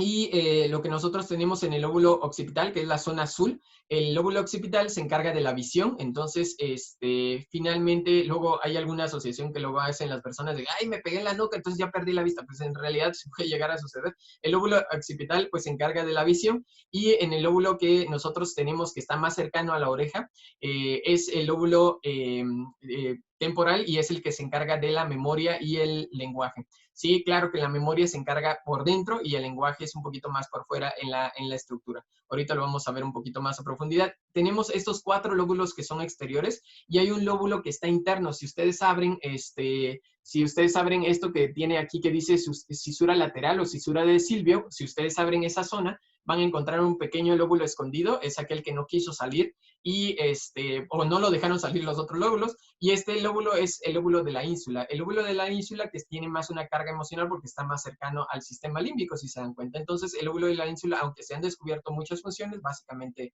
es una de las que nosotros encontramos. Del lado derecho, pues encontramos, si en el lado izquierdo de la imagen nosotros encontramos una vista lateral izquierda, en el lado de la derecha nosotros encontramos una vista lateral derecha. Lo que ustedes quiero que identifiquen son básicamente los lóbulos, el lóbulo frontal, que nosotros le llamamos funciones ejecutivas, pero las personas lo conocen como pensamiento o razonamiento, se encuentra dentro del lóbulo frontal. El lóbulo frontal está dividido por algo que se llama cisura central o cisura de Rolando, que es la que nosotros tenemos aquí. Es muy importante la cisura de Rolando que ustedes la vayan reconociendo, porque esta cisura de Rolando nos ayuda mucho a determinar el punto donde empieza el lóbulo frontal y donde termina el lóbulo parietal. Es prácticamente donde nosotros tenemos una división natural. Y también la cisura lateral o la cisura de Silvio nos ayuda mucho a separar pues el lóbulo temporal del lóbulo parietal y del lóbulo frontal. Son las cisuras más importantes para entender el sistema de la corteza cerebral. Después, ¿qué es lo que nosotros tenemos? Vamos a ver las bellísimas áreas de Brodmann. ¿Sí? Las áreas de Brodmann son como funciones localizables dentro del cerebro. Yo les decía que nosotros tenemos una teoría que es la escuela americana, que nos dice que determinadas áreas del cerebro se dedican a determinadas funciones. No vamos a ver todas las áreas de Brodmann, vamos a ver como las más principales que se evalúan dentro de las pruebas psicológicas, neuropsicológicas, para que ustedes las puedan entender fácilmente, y en el momento de que yo les hable más adelante de las pruebas neuropsicológicas y que hacen determinada función, entonces ustedes la entiendan fácilmente debido a que conocen un poquito, o por lo menos tengan la idea. Tal vez no se almacenen las áreas de Brodmann, pero sí tienen una idea de lo que yo les estoy hablando. ¿Qué es lo que nosotros tenemos? Quiero que ustedes localicen el área 46. Esta área 46 se dedica a la abstracción. ¿Y qué es la abstracción? Es cuando nosotros podemos asimilar información nueva a información pasada y encontrar el común denominador. Por ejemplo, si yo les digo la jabuticaba, jabuticaba es una fruta. Entonces ustedes, como ya tienen el concepto de fruta, relacionan jabuticaba directamente hacia la fruta que nosotros estamos hablando. Y entonces, cuando yo relaciono eso, aunque ustedes no tengan ni entiendan la palabra, ustedes saben que es fruta y entonces relacionan la información. A eso se le conoce como abstracción. Y es muy importante para el aprendizaje, porque si nosotros tenemos la abstracción bien determinada, lo que nosotros vamos a ayudar a la persona es de que pueda almacenar más información. Si la persona no tiene información pasada, buena, categórica, que pueda clasificar, claro está que la abstracción se va a ver empeorada y entonces el aprendizaje se va a ver disminuido. Lo que nosotros tenemos enfrente es el área 10 de Brodmann, que es el área verdecita que ustedes tienen delante del área 46. Y el área 10 de Brodmann nos ayuda mucho a la planificación, a la planeación. Esta área es muy importante tanto para personas grandes como para personas de mediana edad, y tanto los niños, porque les ayudan a organizar su pensamiento. Entonces hay personas de que sí aprenden, pero en el momento de que ellos están aprendiendo, pues no tienen una secuencia y entonces el proceso de codificación de la información se ve alterado. Cuando nosotros tenemos el área 10 pues alterada es cuando las personas tienen dificultades para organizarse, para planear la información, para planear actividades y entonces no las llevan a cabo y entonces están muy dispersos. Generalmente esta área de la planeación les ayuda mucho a la organización. Hay varias pruebas que nosotros vamos a ver que evalúan la planeación y es muy importante reconocerla. Una de las áreas más importantes que nosotros vamos a llegar a ver, quiero que localicen el área 11 de Brodmann. El área 11 de Brodmann se encarga de la inhibición y la inhibición es fundamental en varios procesos. Sin inhibición no hay aprendizaje. ¿Por qué? Porque la inhibición genera que la misma persona pueda contener ciertos procesos. La inhibición funciona tanto para la concentración como la inhibición funciona para la atención, porque si ustedes no están concentrados, si ustedes no inhiben los estímulos interferentes dentro de su cabeza, pues claro está de que van a agarrar un pedazo de información que no es correspondiente. ¿Y por qué es de que se metió esa información? Porque su proceso de inhibición está bajo. Entonces, cuando la inhibición no logra controlar todos los procesos que están dentro del cerebro, claro está de que la concentración es baja y cuando ustedes quieren recuperar determinada información, pues el niño no lo puede hacer. ¿Por qué? Porque este proceso, esta zona, pues no está correctamente desarrollada. Ahora, esta zona, esta parte de las áreas, tanto 46, 10 como 11, son áreas que se terminan de desarrollar o que hay algunos determinados estudios que dicen que se termina de desarrollar de los 23 hasta los 30 años. Entonces, estas tres áreas que nosotros tenemos aquí, todas estas zonas que están dentro de la órbita del lóbulo frontal, lo que nosotros tenemos es de que tienen un proceso de asimilación, tienen un proceso de evolución en la cual hay prácticamente mayor conectividad pues genética, ¿sí? Mayor conectividad sináptica. Entonces, lo que nosotros tenemos es eso. Ahora, hay determinadas células que sí se regeneran dentro del cerebro. Sí hay investigaciones recientes que nos dicen que en realidad la neurogénesis sí se puede llegar a dar dentro del cerebro a pesar de que la persona ya esté creciendo. Entonces, también los estudios recientes, y no es en todo el cerebro, sino se han descubierto en determinadas zonas. Algunas, antes se creía de que la neurogénesis ya no se podía dar. Lo que sabemos ahorita es de que la neurogénesis sí se puede llegar a dar de forma natural dentro del cerebro. Investigaciones recientes sí ya lo han comprobado. Ahora, ¿qué es lo que nosotros tenemos? Entonces, esta evolución o esta conexión sináptica termina a darse, o no es de que termine, sino se da abiertamente durante este proceso desde los 5 años hasta los 30 años. Entonces, pues sí se tiene que estar estimulando porque si la persona no agarra inhibición, pues con qué va a poder, por ejemplo, va a tener que regular su pensamiento, sus emociones que tiene dentro. Estas áreas son muy importantes de desarrollarlas, estimularlas, sobre todo esta área 11, porque ayuda para todo, ayuda para las emociones, ayuda para el pensamiento, ayuda para la atención, ayuda para el razonamiento, ayuda para la concentración, ayuda para la planeación, ayuda para toda esta área de inhibición, es fundante, pero además ayuda para otra cosa, ayuda para la personalidad, porque el área 11 de Brodmann nos ayuda a determinar si una persona pues en realidad es desinhibida o inhibida, ¿no? Si es introvertida o es extrovertida, y generalmente también nos ayuda a regular la parte de la mesura, ¿no? Entonces, cuando una persona es demasiado imprudente, es una persona que pues no controla muy bien sus emociones, lo que nosotros tenemos es una hiperreactividad del área 11 de Brodmann. Sí, entonces que en realidad más bien de que no hay reactividad, no hay suficiente estimulación de esta área para poderse llegar a dar. ¿Qué otra área es bastante importante? Es el área 24 de área 33 y área 24 de Brodmann que nosotros tenemos, que es la motivación. El área 33 y 24 de Brodmann son las motivaciones. Pues es cuando nosotros tenemos estimulación para hacer las cosas que nosotros tengamos. Es el área de la cíngula. Sí, entonces así se le llama. Básicamente lo que hacemos ahí o tenemos ahí es la motivación. Ahora, otras áreas que nosotros tenemos que reconocer fácilmente, quiero que ustedes se vayan al área 4 y al área 6, que son las áreas de producción de movimiento. Las áreas 4 y las áreas 6 nos ayudan a organizar el movimiento y cómo es de que nos tenemos que coordinar en el espacio, pero más que nada producen los movimientos, producen la secuencia de los movimientos, que es otra de las cosas que se evalúan dentro de las pruebas neuropsicológicas. Y ustedes tienen el área 44 de Brodmann y localicen el área 44 que está en la zona verde. Déjenme ver si lo puedo llegar a ver. Ahí está el área 44 de Brodmann. Déjenme activar el lapicito en dado caso de que lo necesitemos. Sí, y el área 44 de Brodmann es la que nosotros tenemos aquí. No me deja rayar, o sí me deja rayar. Déjame ver si... No, ya ni siquiera sale el puntero, como que no quiere... Anda medio rara hoy la computadora.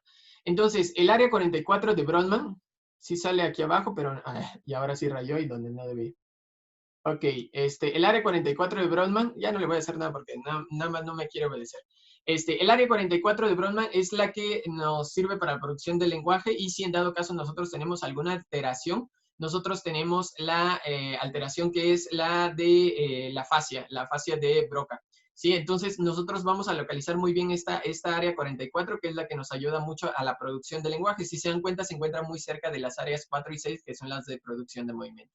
Sí, pero lo que ellas hacen es coordinar el movimiento. También el área 44 lo que hace es coordinar la boca para que se mueva para producir determinados sonidos. ¿Sí? Ok, vámonos a otras áreas que nosotros tenemos muy importantes, que son el área 1, 2 y 3 de Brodmann, que está muy cerquita de, vamos a ver, está muy cerquita de, no quiere poner está muy cerquita de la cisura de Rolando, el área 1, 2 y 3 de Brodmann, y esta área 1, 2 y 3 de Brodmann son las que básicamente nos ayudan a sensibilizarnos, es las que nos ayudan a poder tener la facilidad de que nosotros podamos sentir lo que está sucediendo dentro de nuestro cuerpo. Esta lo va a percibir desde nuestra piel, que es la que detecta los corpúsculos de Meissner cuando ustedes reciben una rica caricia que se da dentro de su piel. El área somatosensorial, que es la que está dentro del 1, 2 y 3, es la que nos va a dar. Yo les recomiendo ver algo que se llama homúnculo, y este homúnculo le simboliza básicamente en una imagen cómo es de que nosotros percibimos las áreas donde tenemos más receptores sensitivos, son prácticamente los labios, las manos, las puntas de los dedos, pero los labios son muy gruesos porque en realidad tienen mucha sensibilidad. Entonces, los labios nos permiten sentir mucho, las orejas llegan a tener, pero también la punta de los dedos, ¿sí? Y las plantas de los pies, que también tenemos varios receptores sensitivos. Bueno, entonces ustedes ya localizan esta, vamos al área 39, localicen el área 39, y el área 39 que nosotros tenemos, déjenme, voy a salir tantito, ¿verdad? El área 39 que nosotros tenemos aquí es la que nosotros tenemos, y esta área 39 básicamente se encarga de la lectoescritura. Sí, la lectoescritura, que es básicamente un proceso bastante bueno para poder asimilar la información. Esta área, si se dan cuenta, se encuentra en la encrucijada parietal, occipital y temporal, por eso se le llama encrucijada temporoccipitoparietal, y es donde nosotros tenemos, a ver, repítanlo, temporoccipitoparietal, y lo que nosotros tenemos en esta área 39 básicamente es la asimilación de la lectoescritura, ¿sí? Porque agarra un poquito del espacio, de la visión y del lenguaje, si se dan cuenta, por eso es un área estratégica, ¿no? Es como si el cerebro se hubiera planeado bastante bien. Ok, tenemos el área 22, que es la moradita que nosotros tenemos aquí, la moradita, vamos a ver, esta área moradita que nosotros tenemos aquí, estas áreas que nosotros tenemos, de hecho, acá, estas áreas se encargan de la percepción del lenguaje, y es la que nos ayuda a comprender, a entender lo que está pasando. Y también, si se lesiona, produce algo que se llama afasia de Wernicke. Sí, entonces, estas tres que nosotros tenemos aquí, si se lesionan, pues van a producir un problema bastante grande para comprender el lenguaje. De ahí en fuera, dentro de las áreas más importantes, bueno, las 17, 18, 19, que son las áreas visuales. Sí, las áreas 17, 18 y 19 son las áreas visuales, y son prácticamente las áreas que nos ayudan a percibir lo que está dentro del ambiente. Hay algunas que nada más dentro del área 17, por ejemplo, nada más ve la luz, la intensidad, si hay o no, presencia, ausencia, y el área 19 es la que nos integra mucho mejor, nos integra la información perceptiva. Y tenemos un área que es muy importante, que está por dentro de la zona medial. Nosotros tenemos aquí en la parte de abajo, tenemos estas áreas las vamos a ver un poquito mejor cuando vayamos a ver el hipocampo, ¿sí? Por lo demás, les dejamos una imagen aquí que les va estructurando cuáles son las áreas y en qué se fundamentan. Básicamente es un buen esquema que nosotros encontramos para ustedes. Este esquema les va dando como las funciones regionalizadas, pero también con las áreas de Brodmann, para que en dado caso ustedes las recuerden con mayor facilidad. Vamos con la siguiente que nosotros tenemos, que es la de visión, sensación y movimiento. En realidad, básicamente lo que ustedes tienen aquí es lo que ya les acabo de explicar. El área de la audición, que está el área 22. Recuerden, el área 4 y 6, que tenemos las áreas de movimiento, que es la zona morada que nosotros tenemos. El área motora es el área 4. El área 6 sería el área de los movimientos coordinados, que es la que está en naranja. El área 4 sería la amarilla. La parte del comportamiento, que es una de las que yo les había dicho de la planeación, sí, nosotros tenemos, y hay algo de flexibilidad mental en esa área. ¿sí? Y en la parte de atrás que nosotros tenemos el reconocimiento visual. ¿Para qué sirve el cerebelo? El cerebelo básicamente nos da coordinación, ¿sí? Nos da coordinación del movimiento. Entonces también por eso cuando nosotros andamos golpeados por ahí, pues puede desestabilizarse un poco la coordinación y nos podemos andar como medio cayendo porque el cerebelo lo que estudia, lo que estimula es eso, es la coordinación del movimiento. Eso junto con algo que nosotros tenemos en el oído también nos ayuda mucho para la kinestesia y la coordinación tanto de la cabeza. Entonces, nosotros tenemos como pequeños granitos de calcio dentro de la cabeza y entonces esos granitos cuando se mueven hacia un lado, hacia el otro, producen que se detecten por medio de cilios el movimiento de la cabeza. Entonces, tanto el cerebelo como eso que nosotros tenemos en el oído nos ayuda mucho al movimiento, a la coordinación del movimiento, pero más que nada para saber la posición que tenemos en el espacio, nos ayuda mucho el cerebelo junto con los ganglios basales, junto con el lóbulo parietal, junto con lo que tenemos dentro del oído interno. Sí, entonces prácticamente lo que nosotros tenemos aquí son lo que ya les había comentado, visión, que es la parte de atrás del cerebro, la coordinación motora, que tiene que ver con el cerebelo, la parte de la sensación, que tiene que ver con el área 1, 2 y 3 de Brodmann, que son posteriores a la cisura de Rolando, y el área motora primaria y el área motora secundaria, que son posteriores a la cisura de Rolando, junto con el área 22 y el área 44 de Brodmann, que son las que son productoras y comprensivas del lenguaje. Prácticamente esto es lo que nosotros tenemos hasta acá. Vamos a irnos con la siguiente diapositiva.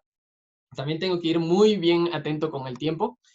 No nos vaya a ganar en dado caso para que nosotros podamos tener y comenzar a dar pues los temas que son correspondientes. Esto que nosotros tenemos aquí es el hipocampo que yo les había dicho que lo íbamos a ver. Ahí está el hipocampo, si se dan cuenta, está en la zona más medial del cerebro. Acuérdense que el hipocampo está en una zona más medial. Si nosotros hacemos un corte de tipo coronal, acuérdense que el coronal nos da el frente y el atrás. Entonces, si nosotros hacemos un corte de tipo coronal, nosotros vamos a ver la zona medial del cerebro y esa zona medial del cerebro donde prácticamente hace pared con el sistema límbico, lo que nosotros vamos a tener es el hipocampo. Y este hipocampo luego le llaman el caballito de mar porque si ustedes se dan cuenta al corte coronal, la forma del cerebro, cuando nosotros lo recortamos es a esta altura, quiero que ustedes vean aquí, a esta altura es de que nosotros tenemos el corte, sí, es más o menos por dentro del lóbulo temporal, por dentro del lóbulo temporal es donde nosotros podemos ver en la zona medial, por dentro del lóbulo temporal, como les decía, podemos ver ese corte y al hacer el corte nos queda así y es prácticamente el caballito de mar. Sí, y entonces se relaciona mucho el caballito de mar con la zona del hipocampo. Sí, si se dan cuenta, entonces prácticamente lo que nosotros tenemos en el hipocampo es ese caballito de mar ahí envuelto, que es lo que le asemejan en la forma. Bueno, al punto es, quiero que vean esa zona que se llama giro dentado. Ese giro dentado es el que pasa la información de corto plazo a largo plazo.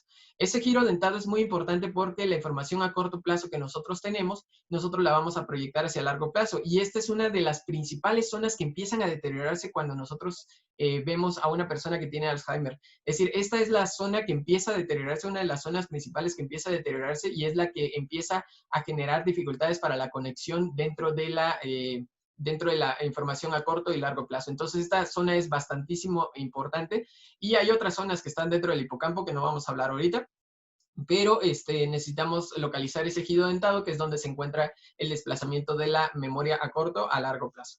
Después vamos a ver las funciones y esta me parece que es la última diapositiva que nosotros tenemos el día de hoy.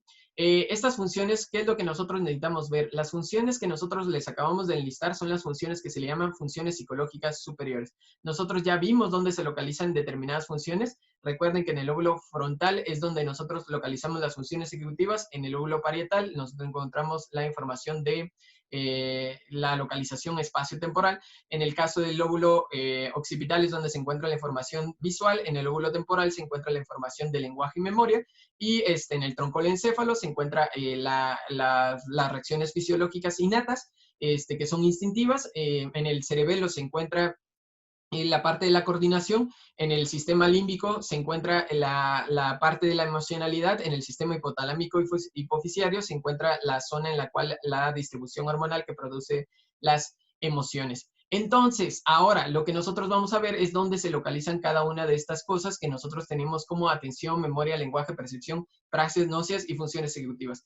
Y también vamos a ver los tipos de atención, los tipos más comunes que nosotros podemos encontrar y que se pueden llegar a alterar y que nosotros vamos a llegar a medir dentro de las pruebas psicológicas. Dentro de las funciones, la atención, recuerden que es un proceso de seleccionar, tiene dos procesos básicos la atención. La atención consiste básicamente en seleccionar y direccionalizar la información. ¿A qué me refiero con seleccionar y direccionar la información? Cuando nosotros estamos prestando atención, tenemos que seleccionar cuál es el estímulo correcto y también tenemos que seleccionar hacia dónde se va a dirigir ese estímulo correcto que nosotros tenemos que hacer. Y todo ese proceso conlleva la atención.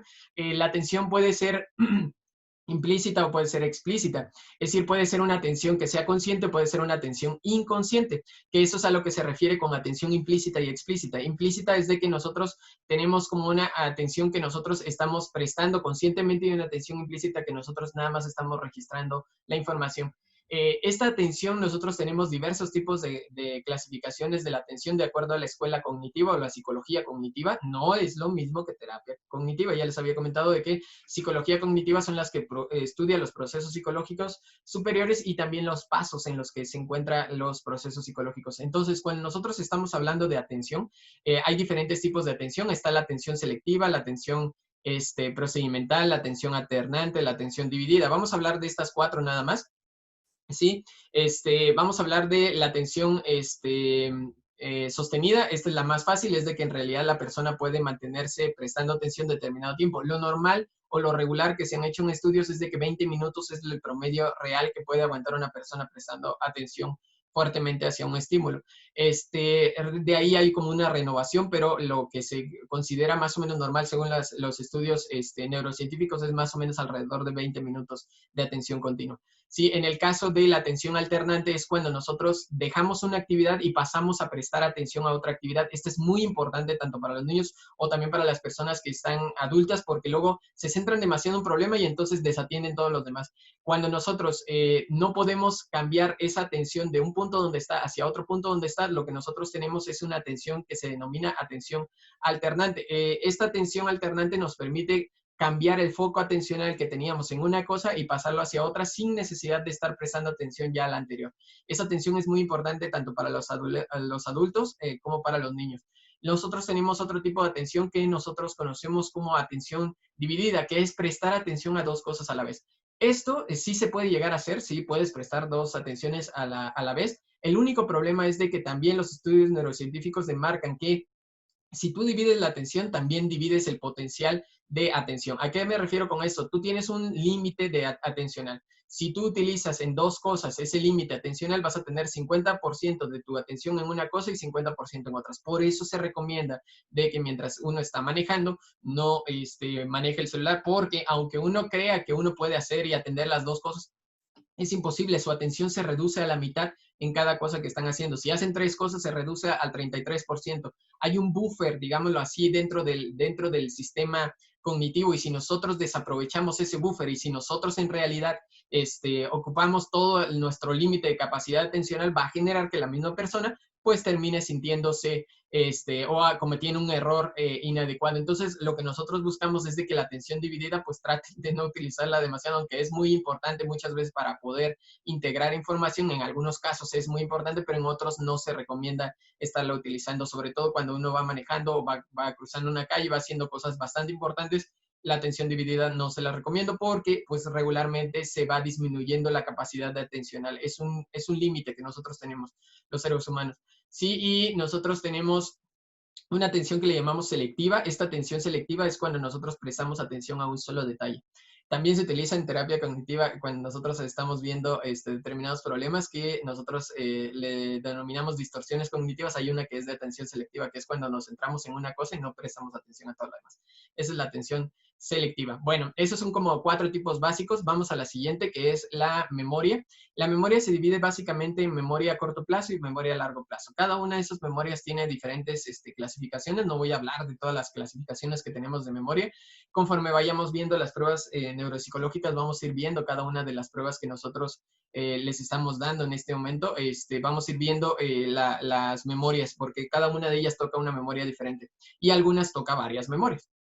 Entonces, vamos a ver las memorias a corto y largo plazo. La otra que es como muy importante dentro de estas memorias, las clasificaciones, nosotros tenemos la memoria procedimental, tenemos la memoria de trabajo, tenemos la memoria que le llamamos semántica, tenemos la memoria sensorial.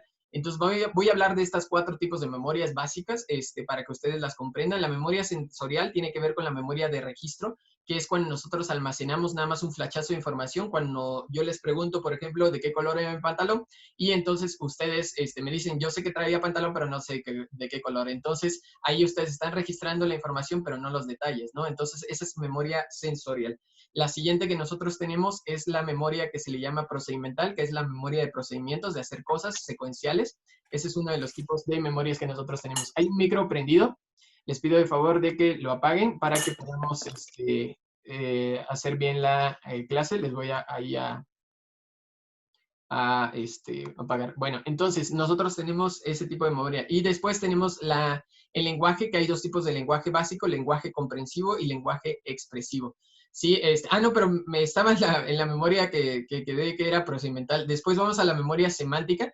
La memoria semántica tiene que ver con almacenamiento de términos y significados. En eso se basa la memoria semántica. Y por último, les había dicho la memoria de trabajo, que es cuando nosotros hacemos varias cosas a la vez, y al hacer varias cosas a la vez, entonces nosotros estamos almacenando información temporal en cada una de las cosas que estamos haciendo. Cuando estamos utilizando la atención dividida, utilizamos generalmente esta memoria que es memoria de trabajo, porque tenemos que almacenar en qué punto nos estamos quedando de la información. Y esa es una memoria temporal. Es como la memoria RAM de nuestra computadora, que se llama cerebro, ¿no? Entonces, esa memoria RAM almacena información que es dinámica y que en realidad no necesitamos almacenar a largo plazo, sino solamente en el momento, y que la utilizamos mientras estamos haciendo cosas. Tenemos el lenguaje. El lenguaje hay 2 tipos, comprensivo y expresivo, y en esto creo que no hay ningún problema para poderlo relatar o decir. Tenemos también algo que se le conoce como percepción, y la percepción es el reconocimiento e integración de la información. Cuando nosotros estamos hablando de percepción hay 2 fases. Una es la sensación y la otra es el reconocimiento o propiamente la percepción. Cuando nosotros tenemos la sensación es de que nos tocan, pero después nosotros reconocemos si es un toque que nos dieron intencional, que es bonito, es feo. Cuando nosotros integramos la información, reconocemos la información, es cuando nosotros estamos hablando de la percepción. La percepción es cuando le damos un significado a lo que nosotros estamos sintiendo, ¿sí? A lo que nosotros estamos viendo. Cuando nosotros estamos viendo, oyendo, entonces hasta el punto en el que lo integramos y lo reconocemos con alguna forma es que nosotros llegamos al proceso de percepción. Y tenemos las praxias. Y las praxias son prácticamente coordinación motora, pueden ser coordinación motora fina, coordinación motora gruesa, pero las praxias es el movimiento en sí.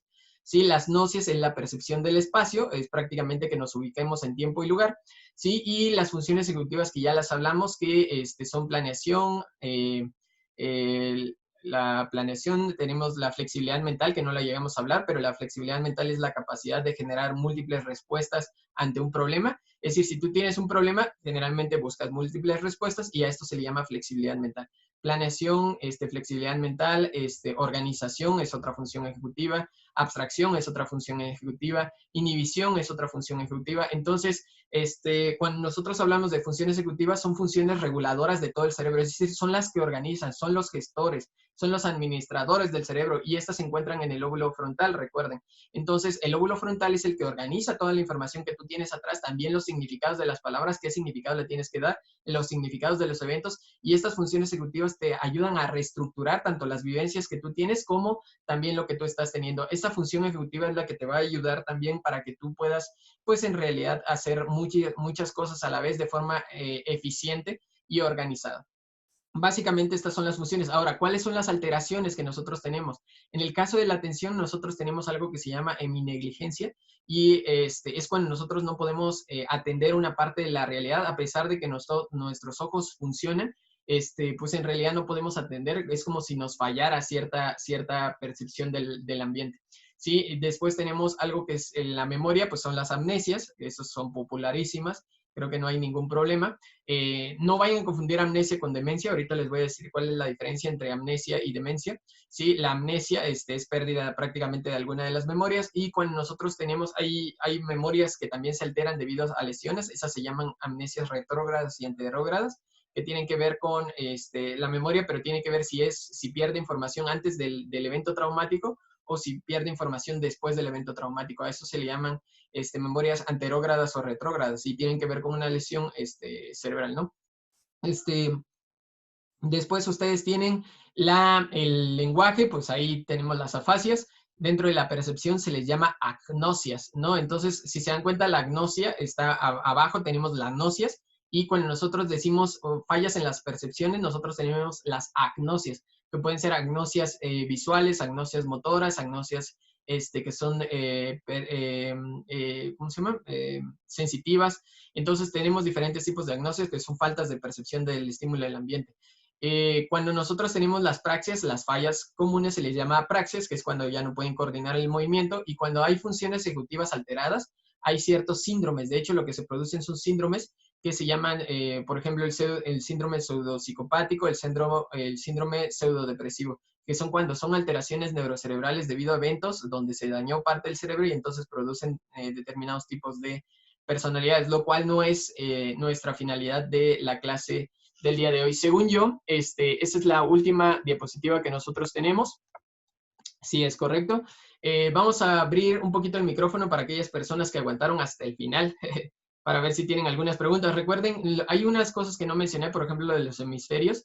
Los hemisferios cerebrales tienen clasificaciones, es decir, tienen funciones específicas, que es el hemisferio derecho se encarga más de la atención y el hemisferio izquierdo se encarga más del lenguaje. Hay algunas cosas que están como un poquito más, pues, dichas, que en realidad han dado ciertos estudios de que en realidad el hemisferio derecho se encarga un poquito más de las actividades artísticas, el hemisferio izquierdo un poquito más de las actividades que son científicas. Entonces, hay ciertos estudios que han dicho sobre la especialización de los hemisferios, lo cual es cierta. Sin embargo, yo considero que el cuerpo calloso es el fundamental aquí. Finalmente, el cuerpo calloso es el que interacciona los dos hemisferios y hace que las compensaciones se puedan llegar a dar. El cuerpo calloso aquí es la parte fundamental entre estas funciones que tiene los hemisferios. No tanto los hemisferios en sí, sino la interconectividad que hace el cuerpo calloso. Entre más cuerpo calloso, mayor interconectividad de la información y más completo tu sistema. Ok, bueno, vamos a ver si tienen alguna duda o preguntas. Aprovechando de que estamos en Zoom tenemos la ventaja de preguntar en dado caso de que tengan alguna cuestión que quisieran que toquemos. ¿Sale? Vamos a ver si tienen activado primero el micrófono, si lo pueden desactivar. Sí, sí lo tienen desactivado. Van, chicos, entonces, si tienen alguna duda o pregunta, pueden hacerla en este momento.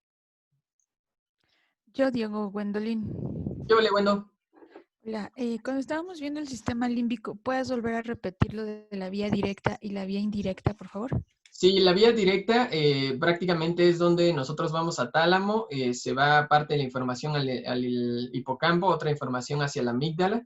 De la amígdala a la vía directa, lo que te estoy diciendo, la vía directa va directamente al tálamo, que es donde el receptor universal, después se va hacia el hipocampo y también distribuye información hacia la amígdala y hacia el sistema hipotalámico hipofisiario. Y en el sistema hipotalámico hipofisiario se segregan, se mandan las órdenes de segregación hormonal dentro del cuerpo que producen las emociones. Esa es la forma directa, es la vía directa de la emoción. La vía Sí. indirecta de la emoción es cuando nosotros tenemos exactamente el sistema, el tálamo, después se va aparte de la información hacia el hipocampo, ese hipocampo hacia la formación parahipocampal, llega a los cuerpos mamilares. De los cuerpos mamilares, esta es una estructura básica, de los cuerpos mamilares, porque tiene un poquito más de complejidad, de los cuerpos mamilares hacia el lóbulo frontal lo analiza, recataloga la información, la devuelve, se regresa hacia el hipocampo, el cual también envía la información y la almacena con esta nueva hacia la amígdala, que también la va a recatalogar, y se va distribuyendo a través de las redes sinápticas. Gracias. No, ¿de qué? ¿Otra pregunta, duda, chicos? ¿Nada? a la 1, a las 2 y a las 3. Perfectísimo, chicos. Son las 11:04, estamos terminando prácticamente la primera plática. Recuerden de que ustedes van a, si quieren seguir pues la parte de la aplicación, calificación e interpretación de las pruebas psicológicas, pues los vamos a tener la siguiente ocasión. En esta primera ocasión también lo que nosotros vamos a tener es como un pequeño ejercicio. Ese ejercicio nosotros lo vamos a enviar por medio del grupo que nosotros tenemos de clases gratuitas de INAPS. Ahí vamos a mandar el primero. El que salga más alto, pues en realidad también tiene la opción de que la siguiente clase pues la toma gratuitamente. Sale el que salga más alto de ese puntaje. Nosotros vamos a poner un horario y van a tener prácticamente 5 minutos para que puedan contestar. La persona que salga más alta, solamente la más alta es la que no tiene costo su siguiente clase, que es la primera de pruebas neuropsicológicas. La primera que nosotros vamos a ver va a ser la del neuro, sí, es la primera prueba. Nos lleva bastantito tiempo, generalmente nos lleva alrededor de 3 o 4 horas analizar cada una de las pruebas neuropsicológicas. Sin embargo, tenemos manuales, igual que como hemos hecho otros cursos, tenemos manuales en los cuales les vamos diciendo paso por paso cómo vamos a ir haciendo las cosas. Aquellos que me conocen, en la semana pasada estuvo un poquito mal, pero ya andamos regresando, todo para andar comiendo en la calle. Entonces, no comiendo como Dios manda. Entonces, bueno, por el momento voy a ir terminando la clase. Les deseo un bonito día, espero que les haya agradado. Esto voy a ver cómo se almacenó, es la primera vez que me estoy grabando dentro del Zoom. Entonces, dependiendo de la información, cómo es de que se dé, voy a ver si la puedo llegar a subir o si no la subo a YouTube y después pongo el link dentro de la plataforma de la Clínica de las Emociones. Les deseo un bonito día, cuídense mucho y déjenme ver, aquí hay un chat que está activado. Y si en dado caso necesitan algo, andamos en el chat de Telegram. Cuídense mucho, nos estamos viendo, suerte y bye bye. Hasta luego. Muchas gracias, Diego. Hasta luego, bye bye, suerte. Gracias, Diego. No, Muchas gracias. Buen día. Gracias, igual, profesor. bye bye, suerte.